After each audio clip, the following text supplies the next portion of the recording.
अस्सलामुअलैकुम everyone, welcome to my class. So आज की क्लास में हम अपना लास्ट टेंस पढ़ेंगे जो है हमारा फ्यूचर परफेक्ट कंटिन्यूअस टेंस।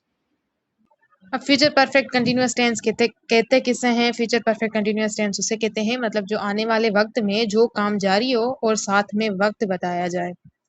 और फ्यूचर परफेक्ट कंटिन्यूअस का helping verb will have been है और फॉर्मेशन वही है पीछे जो प्रेजेंट परफेक्ट कंटिन्यूअस की थी या पास्ट परफेक्ट कंटिन्यूअस की थी, सिर्फ हेल्पिंग वर्ब चेंज होते हैं और कोई कुछ मुश्किल नहीं है।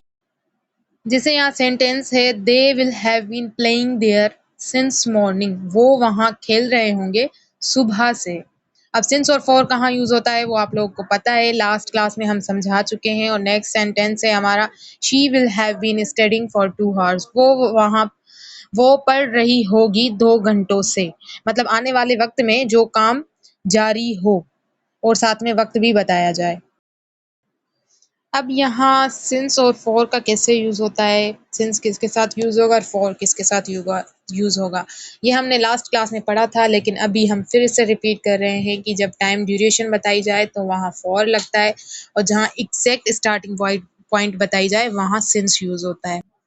अब यहाँ इसकी नेगेटिव फॉर्मेशन है फ्यूचर परफेक्ट कंटिन्यूअस की।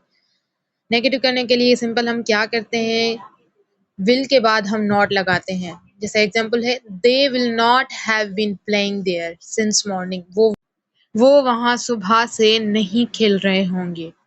दूसरा सेंटेंस है she will not have been studying for 2 hours, मतलब विल के बाद हमें नॉट लगाना है। अब यहाँ इंट्रोगेटिव करने के लिए क्या करते हैं कि जैसे हमने विल के बाद नॉट लगाया था तो यहाँ हम विल को बाहर रखेंगे सब्जेक्ट से पहले।